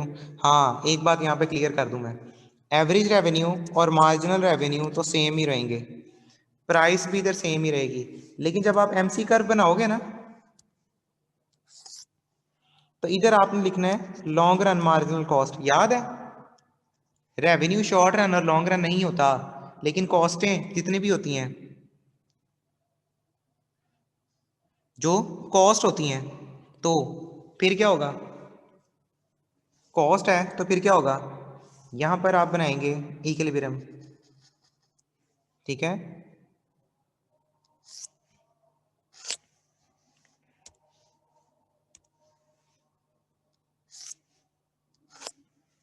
इसको कहेंगे लॉन्ग रन एवरेज कॉस्ट। तो यही तो मैंने अर्ज किया था कि ये नॉर्मल प्रॉफिट ही होता है सिर्फ, लॉन्ग रन में सिर्फ नॉर्मल प्रॉफिट, और आपने लिखना है सिर्फ इसको, सिर्फ आपने इसको लिखना है। टोटल रेवेन्यू किसके बराबर है, यहाँ पे मेंशन कर दें, Q, O Q E P, total cost same है, ओ क्यू ई पी, और यहाँ पर टोटल रेवेन्यू टोटल कॉस्ट के बराबर होगा। ये आप ज़रा पूरा स्केच देख लें, ये पूरा स्केच देख लें कि आपने परफेक्ट कंपटीशन में कितना लिखना है, पेपर में कैसे आएगा और कैसे आप लोगों ने इसको मेंशन करना है।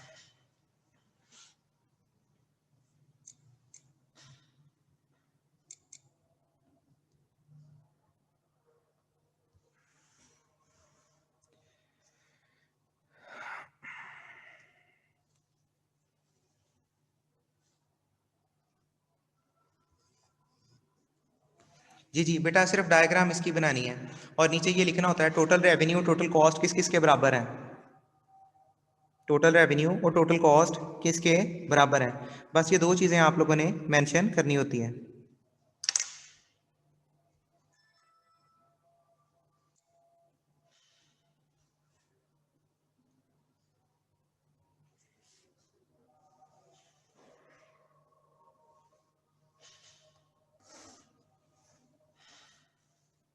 ठीक है बेटा, क्लियर है।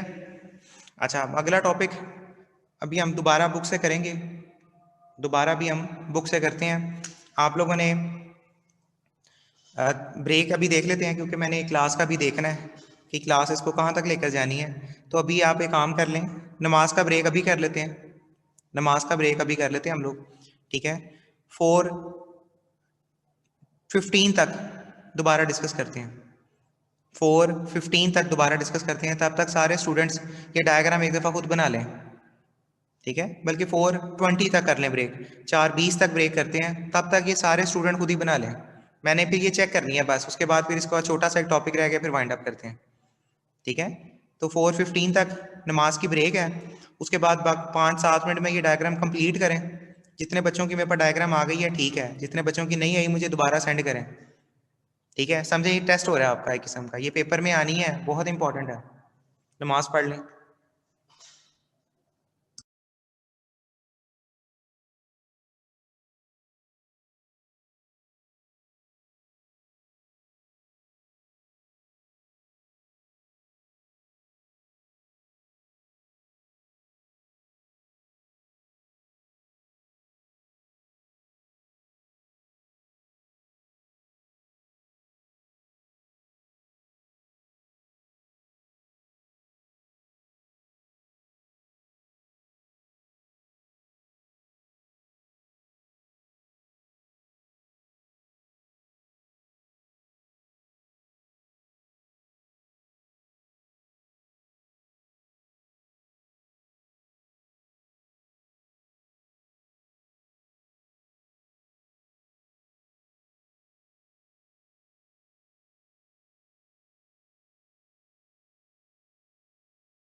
जी बेटा, ये आप लोगों ने नोट कर लिया।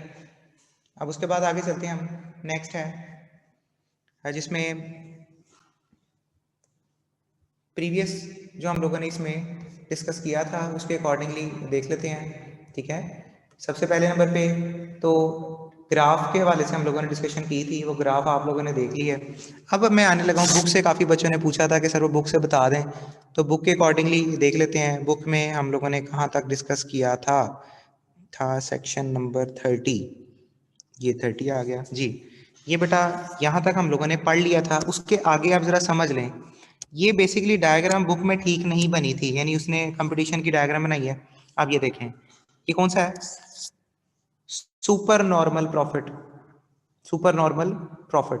अच्छा नेक्स्ट देखें, सब नॉर्मल प्रॉफिट 2। तीसरी डायग्राम मिसिंग है। शटडाउन पॉइंट की डेफिनेशन तो है, डायग्राम नहीं है।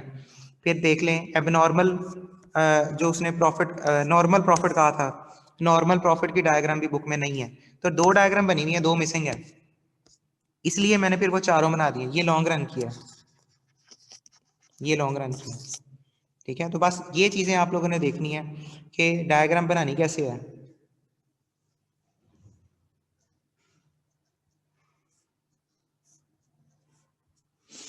तो इसमें नेक्स्ट देख लेते हैं हम, एमसीक्यूज किस तरीके से पूछे जा सकते हैं। तो बहरहाल ये सारी स्टोरियाँ लिखने की जरूरत नहीं है, सिर्फ आपने डायग्राम बनानी है और उसको कंडीशन बताएं कि ये कंडीशन जो है वो कौन सी है, मैक्सिमम इक्विलिब्रियम कंडीशन है, जिसको हम कहते हैं कि ये वो है सफिशिएंट कंडीशन है, ये नेसेसरी कंडीशन है। बस उसके वाले से हम लोग डिस्कस करते हैं। उसके बाद आ जाते हैं नेक्स्ट, अगला तरीकाकार।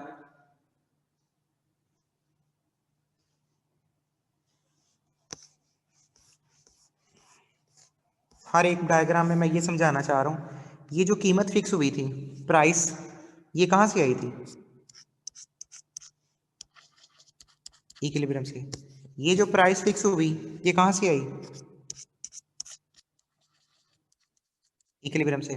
तो इसका मतलब है जितनी भी डायग्राम हम लोगों ने बनाई हुई है, जितनी भी डायग्राम हम लोगों ने बनाई हुई है, वहां पर कीमत कैसे फिक्स हुई थी? वहां पर कीमत कहाँ से फिक्स हुई थी? इक्विलिब्रियम से। तो डिमांड और सप्लाई फोर्सेस से पता चलेगा।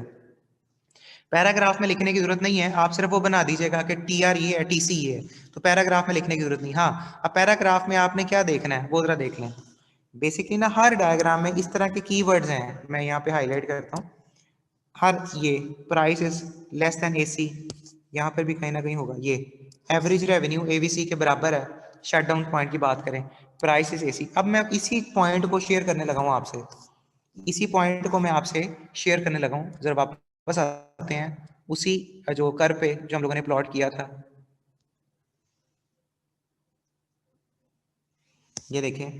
अच्छा मुझे एक बात तो बताएं, इसमें अगर हम बात करें एबनॉर्मल प्रॉफिट के हवाले से, तो एबनॉर्मल प्रॉफिट में एवरेज कॉस्ट ग्रेटर है कि प्राइस ग्रेटर है? क्या इसको यूं लिखा जा सकता है?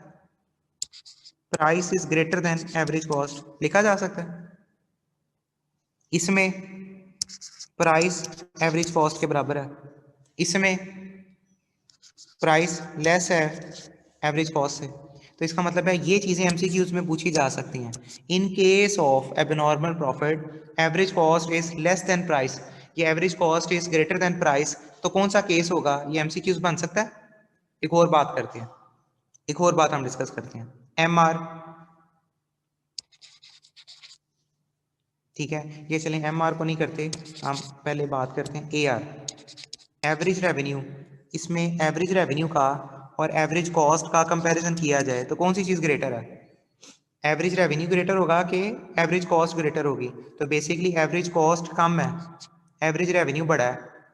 ठीक है, कॉस्ट हमेशा नीचे होती है ना, ये कॉस्ट का पॉइंट है, और रेवेन्यू ऊपर है। ये ए आर एम आर और ये सारी चीज़ें बराबर होती हैं। इसका मतलब ये हो गया, हम ये सारी चीज़ें लिख सकते हैं, हम ये सारी चीज़ें लिख सकते हैं कि price A R M R आपस में बराबर हैं। क्या ये बात ठीक है?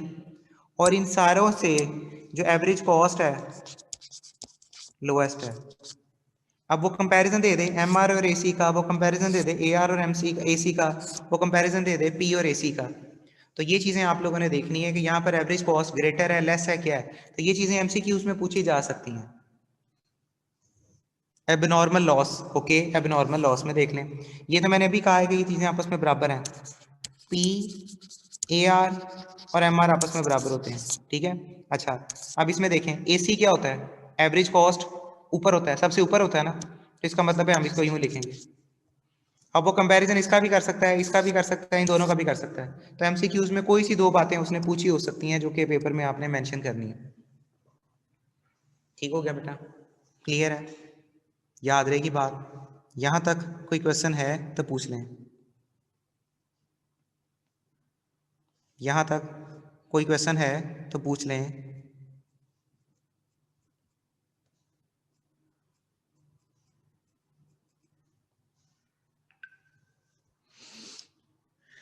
ठीक हो गया, अगर खाली एबीसी और एसी सेम है, हाँ जी, एसी और एबीसी सेम है, नहीं एबीसी डिफरेंट है। अच्छा, वो एबीसी का कंपैरिजन करता है तो हम ये कह सकते हैं प्राइस और एबीसी बराबर है, एबीसी अलग है ना, देखो एबीसी उस पे प्राइस के बराबर है, ठीक है। अच्छा, ये बच्चे का सवाल है समीर का, अगर खाली इनमें से एक डायग्राम, सब हाँ बिल्कुल है, कोई एक डायग्राम भी कह सकता है, एब नॉर्मल प्रॉफिट की डायग्राम बना दे, ठीक है, नॉर्मल लॉस की डायग्राम बना दें, तो इनमें से कोई भी चीज़ वो पूछ सकता है, तो बहरहाल की डायग्राम खराब नहीं करनी, जिसको मैं रेस कर रहा हूँ कि एमसीक्यूज वो कुछ भी पूछ सकता है। तो एमसीक्यूज के लिए आप लोगों ने वो बुक से डिस्कस करना है, अदरवाइज पैराग्राफ लिखने की जरूरत नहीं है। वो भी आप लोगों ने कहा कि सर पैराग्राफ लिखने हैं कि नहीं लिखने, तो मैंने वो एक्सप्लेन किया है कि पैराग्राफ आप लोगों ने इसमें नहीं मेंशन करने, ठीक है। थ्योरी नहीं करनी, डायग्राम के साथ थ्योरी नहीं होती, सिर्फ ये डायग्राम होती है। इन डायग्राम, सारे डायग्राम का पर्पस ये होता है कि आप लोगों ने बताना है कि प्रॉफिट कितना है, लॉस कितना है, एक्सप्लेन नहीं करना है इसमें। ओके, ठीक हो गया बेटा, यहां तक क्वेश्चन थे आपके, आगे देखते हैं। ये हम लोगों ने क्या किया है, कौन सा किया है, सिर्फ और सिर्फ अभी परफेक्ट कंपटीशन किया है। आगे ये करने लगे हैं मोनोपोली, आगे हम ये करने लगे हैं मोनोपोली। बेसिकली मैं इसी चीज़ का वेट कर रहा था कि दूसरी क्लास भी थी मेरी, तो इस क्लास को मैंने स्टार्ट लेट करना है, इस वजह से मैं आपकी क्लास एक्सटेंड कर रहा हूँ। तो अब नेक्स्ट जितने भी फ्राइडे हैं आपकी क्लास 2 घंटे की हुआ करेगी, तो मैं ये चाह रहा था कि यहाँ पर 2 टॉपिक कंप्लीट हो जाएं, तो इसलिए मैंने वेट करवाया था आपको। अब हम मोनोपोली के हवाले से बात करने लगे हैं, ठीक है। लॉन्ग रन बुक में से कर लें, आपकी मर्जी है, लॉन्ग रन बुक में से कर लें, वो आपकी मर्जी है, कोई फर्क नहीं पड़ेगा, ठीक है। अच्छा, आगे चलते हैं, मोनोपोली क्या होती है, मोनोपोली क्या होती है उसके अकॉर्डिंगली देख लें। मोनोपोली क्या होती है उसके अकॉर्डिंग देख लें, फीचर ऑफ मोनोपोली में। अब मोनोपोली बेसिकली 2 टाइप्स पढ़ी थी आपने, एक पढ़ी थी परफेक्ट और एक पढ़ी थी इम्परफेक्ट। तो उसने पहली लाइन ही शुरू यहाँ से किया है, ये इम्परफेक्ट कंपटीशन की केस है, ये इम्परफेक्ट है बेटा, ये इम्परफेक्ट हम पढ़ने लगे हैं, ये इम्परफेक्ट ही है, ठीक है। अच्छा, इम्परफेक्ट में पहला केस है मोनोपोली, डेफिनेशन देखें क्या होती है, a market structure where just only one firm, सिर्फ एक ही बंदा अगर चीज बेच रहा है तो वो मोनोपोली है। एक ही बंदा अगर चीज सेल कर रहा है, चले मैं रिपीट कर देता हूँ आदिल, अगर एक ही बंदा चीज सेल कर रहा है, सिंगल सेलर है, तो उसको हम कह देंगे मोनोपोली है। फॉर एग्जाम्पल, अगर हम ये कहते हैं कि जी वापडा की मोनोपोली है, स्टेट बैंक करेंसी इशू करने में उसकी मोनोपोली है, ठीक है। तो ये सारी मोनोपोलीज हैं किसके हवाले से, ये सारी मोनोपोलीज किसके हवाले से हैं, प्रोड्यूसर की, एक ही बंदा बेचने वाला। इसके अलावा अगर कोई बंदा मार्केट में ना हो, नहीं सुजुकी टोयोटा होंडा ये 3 लोग हैं ना, अगर तो एक ही बंदा होता तो हम कहते हैं मोनोपोली है, एक बंदा नहीं है, एक बंदा नहीं है। जी बेटा 4.3 टॉपिक नहीं करना, 4.3 टॉपिक नहीं करना, ये मैं काट देता हूँ यहाँ से, ये नहीं करना, ठीक है, ओके।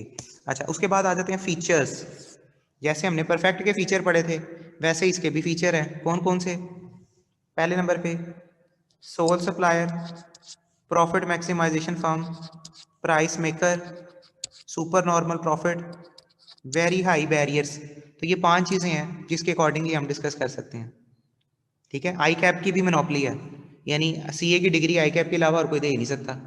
एचईसी की मोनोपोली है, जितनी बड़ी बड़े आप कह सकते हैं ये सारी इनकी मोनोपोली हैं, ठीक है। आगे चलते हैं बेटा, सोल सप्लायर है, पता चल गया, प्रॉफिट मैक्सिमाइज, ये जब एक ही फर्म होती है तो जाहिर बात है प्रॉफिट मैक्सिमाइज होगा। ये फर्म जो होती है वो प्राइस मेकर होती है, फर्म जो है वो प्राइस मेकर होती है। उसके बाद देखें अर्न सुपर नॉर्मल प्रॉफिट, ये गैर मामूली मुनाफा यहाँ पर कमाया जाता है। क्यों? क्योंकि एक ही बंदा है। वापडा कह दे कि भाई मैंने इतनी चीजें बेचनी है, बस मर्जी है तो लो, नहीं तो ना सही। ठीक है, तो इसलिए इसकी भी जो है वो मोनोपोली होती है। उसके बाद है वेरी हाई बैरियर्स, इसमें बैरियर बड़े होते हैं, यानी कोई भी नई जो पुरानी फर्म होती है ना, वो किसी और को आने नहीं देगी मार्केट में, किसी और को मार्केट में आने नहीं देगी, उसको पता है मेरा नुकसान हो जाएगा। ठीक है, तो ये 5 शर्तें होंगी तो हम कह देंगे वो मोनोपोली है। अब ये जो एग्जांपल उसने लिखी है ना, ये पाकिस्तान की नहीं लिखी, यूएस स्टील, डस्कस, नेशनल, ये तीनों नहीं लिखनी। आपने एग्जांपल बोला कौन सी लिखनी है, मैं बताता हूँ। पहली एग्जांपल आप लोगों ने लिखनी है वापदा, दूसरी एग्जांपल आप लोगों ने लिखनी है state Bank of Pakistan, central bank की। तीसरी एग्जांपल आपने लिखनी है पाकिस्तान रेलवे।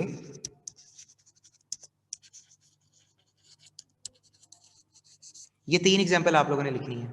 आई कैप भी लिख सकते हैं, ठीक है, लेकिन आई कैप गुस्सा ना कर जाए, इसलिए बेहतर है कि आप ये 3 लिख दें, वापडा, State Bank of Pakistan, Pakistan railway, इन सब की मोनोपोली है। ठीक है, तो अभी तक हमने 3 काम किए हैं, definition, feature, sorry screen change हो गई जी, डेफिनेशन, फीचर और उसकी एग्जांपल, बस।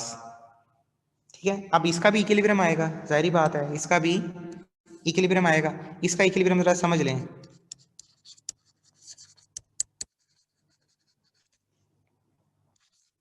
दो होते हैं ना, दो होते हैं, शॉर्ट रन और लॉन्ग रन। इसमें शॉर्ट रन और लॉन्ग रन दोनों बराबर होते हैं, ये बड़ा अच्छा पॉइंट है इसमें, इसमें टेंशन ही नहीं होती। शॉर्ट रन और लॉन्ग रन दोनों आपस में बराबर हैं। अगर शॉर्ट रन और लॉन्ग रन आपस में बराबर होंगे तो इसका मतलब क्या होगा कि यहाँ पर एक ही डायग्राम बनेगी जो दोनों में बन सकती है। यहाँ पर देख लें, ये उसने लिखा हुआ है, मैं हाईलाइट कर देता हूँ ये सारा।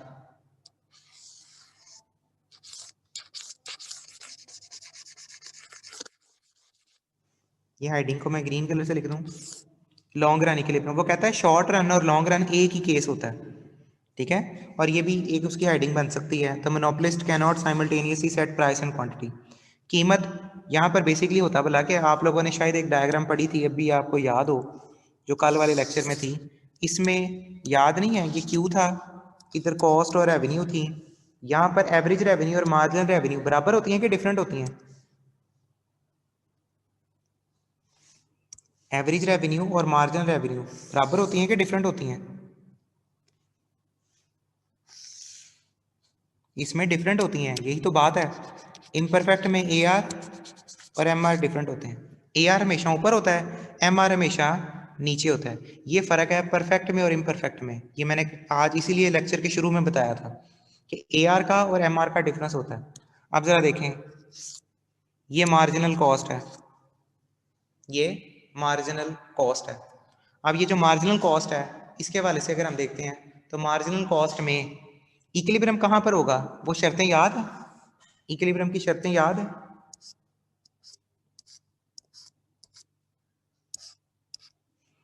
एम सी एम आर के बराबर होगा, M C cut M R from below. अब इसमें दो बातें एक्स्ट्रा याद रखनी है, एडिशनल याद रखनी है। प्राइस कहाँ पे फिक्स होती है? जहाँ पर एम सी एम आर के बराबर आ जाए वहाँ पर प्राइस फिक्स होती है। और एवरेज रेवेन्यू पे हमेशा, ये मैं लिख देता हूँ, यहाँ पर हमेशा क्वांटिटी फिक्स होती है और एवरेज रेवेन्यू पे प्राइस फिक्स होती है। ये दो बातें याद रखनी है। अब इसका मतलब ये हुआ, इसका इक्विलिब्रियम कहाँ पर हो गया? ये इक्विलिब्रियम है। बल्कि इक्विलिब्रियम को मैं किस कलर से बनाऊं? ब्लैक से बना देते हैं, ये कलर।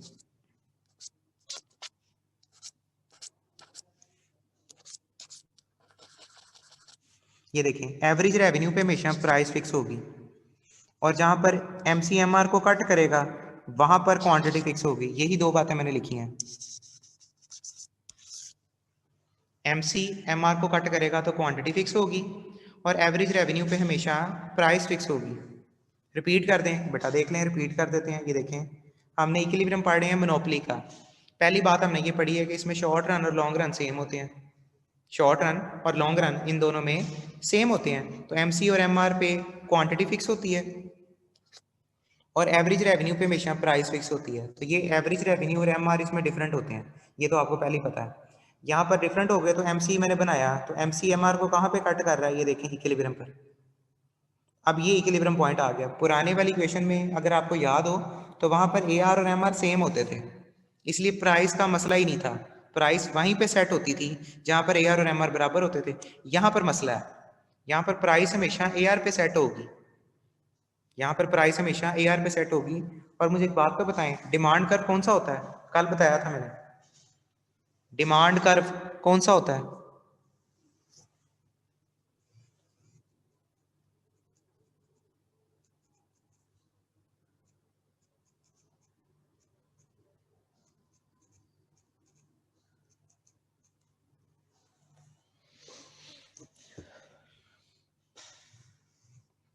डिमांड कर्व कौन सा होता है? काफी बच्चों ने अभी भी रिप्लाई नहीं किया।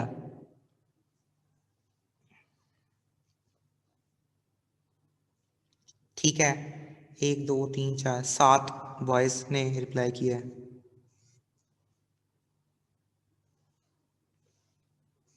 डिमांड कर्व कौन सा कर्व होता है? ए आर कर्व होता है, शाबाश। तो बेटा अभी भी जितने बच्चों ने नहीं बताया, ठीक है, मुशारिफ जूस मिलेगा जनाब, क्यों नहीं मिलेगा आपको, क्यों परेशान हो रहे हैं? ठीक है, आप सही जवाब दे दें, जूस मिलेगा आपको। ये तो क्लास में आए हैं, क्लास में बड़े जूस मिलने हैं आपको। मैं सवाल पूछा करूंगा, जिसने जवाब दे दिया, ठीक है, तो कोई पार्टी शार्टी हो गई। तो बहरहाल बेटा, एवरेज रेवेन्यू बेसिकली कौन सा होता है?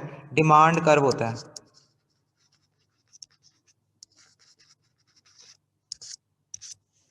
एवरेज रेवेन्यू कौन सा होता है? Demand curve. अच्छा, सप्लाई कर्व कौन सा होता है? सप्लाई कर्व कौन सा है? सप्लाई कर्व कौन सा होता है? जो एमसी कर्व होता है, एमसी कर्व हमेशा सप्लाई कर्व होता है। एमसी कर्व हमेशा, ये एमसीक्यूज 3 मरतबा पास्ट पेपर में आ चुका हुआ है कि डिमांड कर्व बता दें कौन सा होता है और सप्लाई कर्व बता दें कौन सा होता है, मार्जिनल कॉस्ट। अब ये बात समझ लें, प्राइस आ गई, क्वांटिटी आ गई, मुझे एक बात तो बताएं, टोटल रेवेन्यू कितना होगा? टोटल रेवेन्यू कितना होगा? ओ क्यू, यहाँ पे नाम रख लें, Z, O Q Z P, total revenue. एक चीज रह गई है, कॉस्ट। कॉस्ट क्या होगी? ध्यान से देखना है, ये कौन सा केस है, ये कौन सा केस है? मोनोपली। मोनोपली में सिर्फ और सिर्फ एबनॉर्मल प्रॉफिट होता है, मोनोपली में सिर्फ और सिर्फ एबनॉर्मल प्रॉफिट होता है।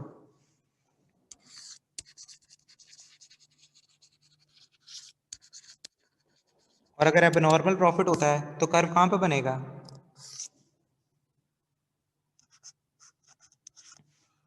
यही बनेगा ना, शेडेड एरिया कौन सा हो जाएगा?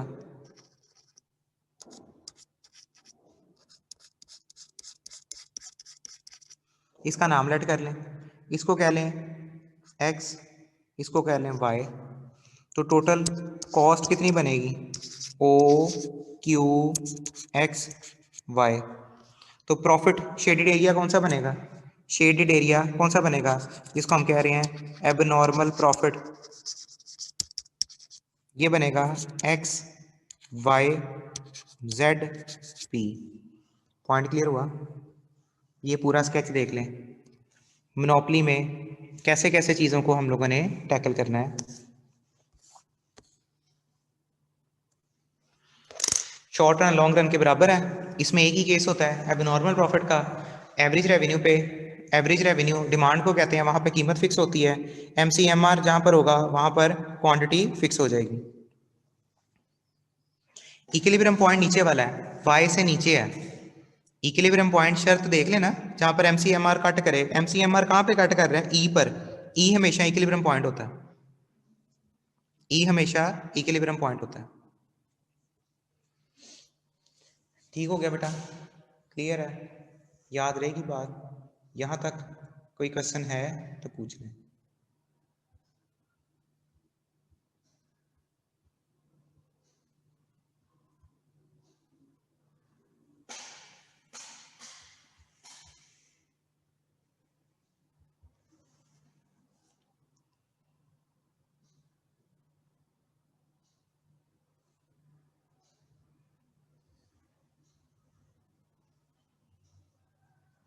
ठीक है बेटा, क्लियर है?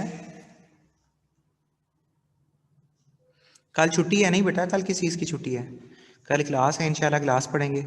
एक दफ़ा रिपीट कर दें आज के लिए। जी जी, इससे आगे नहीं कर रहे हम, सिर्फ बस इसको मैंने ही एक दफ़ा तरतीब देनी है बुक से, बस ये इक्विलिब्रियम है। इसमें हमने कहा था शॉर्ट रन लॉन्ग रन एक बराबर होते हैं, तो शर्त क्या होती है? MCMR के बराबर होगा, और इसमें सिर्फ एबनॉर्मल प्रॉफिट होता है, एक ही केस होता है जिसमें एवरेज कॉस्ट हमेशा नीचे होगी।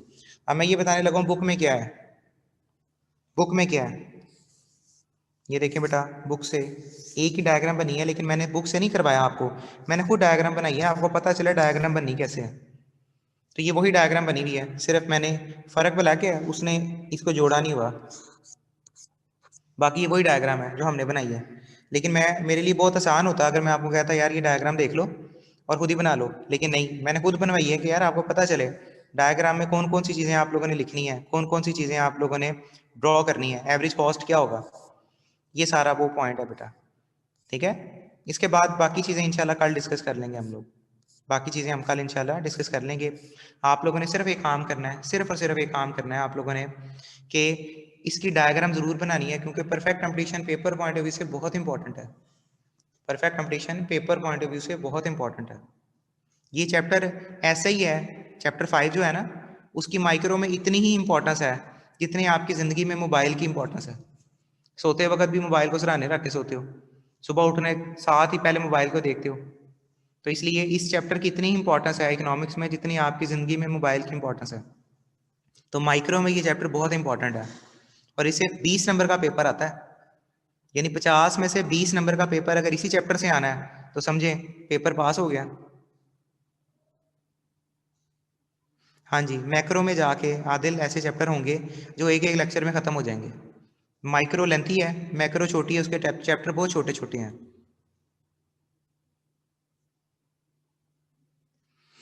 बेसिकली वो दोनों चीज़ें इकट्ठी डिसाइड नहीं कर सकता। क्यों नहीं कर सकता मुशारिब, आपके सवाल का जवाब दे रहा हूँ।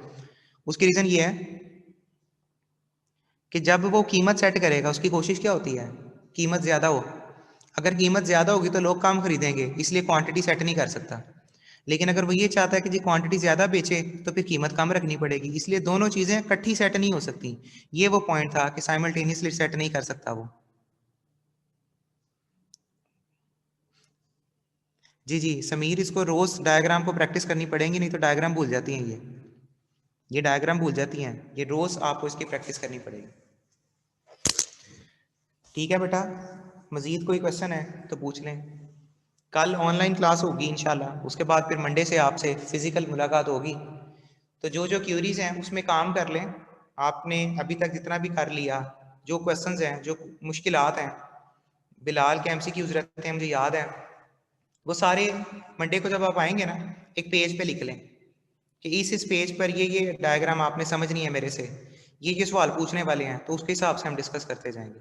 तो चैप्टर नंबर 5 उम्मीद है इंशाल्लाह इंशाल्लाह कल किसी हद तक कंप्लीट हो जाएगा, यानी हम उसको एंड करने के काबिल हो चुके होंगे, क्योंकि कल 2 घंटे की क्लास है।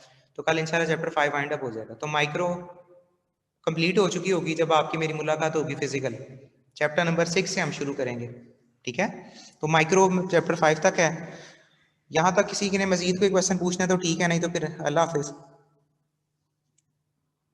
कॉस्ट और प्रोडक्शन, बेसिकली कॉस्ट अगर डिक्रीज होती है ना तो प्रोडक्शन इंक्रीज होती है। ये प्रोडक्शन है, ये कॉस्ट है, तो जैसे जैसे प्रोडक्शन इंक्रीज होती है वैसे वैसे कॉस्ट डिक्रीज होती है। ग्राफ किसका बेटा मुशारिब, ग्राफ किसका? सेक्शन एक ही होगा समीर, एक ही सेक्शन होगा। मुशारिब ग्राफ किसका बेटा?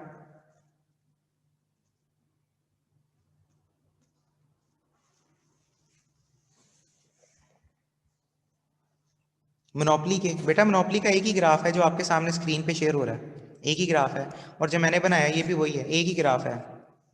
ठीक है, इसके शॉर्ट रन लॉन्ग रन के अलग अलग चीजें नहीं आती, इसकी एक ही चीज आती है बस पेपर में, ABC। अच्छा, टोटल रेवेन्यू कितना होता है? रेवेन्यू हमेशा प्राइस के लिहाज से होता है, तो देखें OQZP, ये रेवेन्यू है क्योंकि प्राइस पे हमेशा रेवेन्यू आता है। और कॉस्ट, एवरेज कॉस्ट AC बनाई हुई है, तो यहाँ पर एवरेज कॉस्ट OQXY है, तो जो शेडेड एरिया होगा वो XYZP होगा। जेड, जेड किसी चीज को रिप्रेजेंट नहीं करता, बस जेड ये पॉइंट है, कोई भी नाम है। लॉ ऑफ रिटर्न मैं अभी आपको बता दूंगा, फिलहाल अभी इसको छोड़ दें। रोज क्लास होगी महक, रोज क्लास होगी बेटा।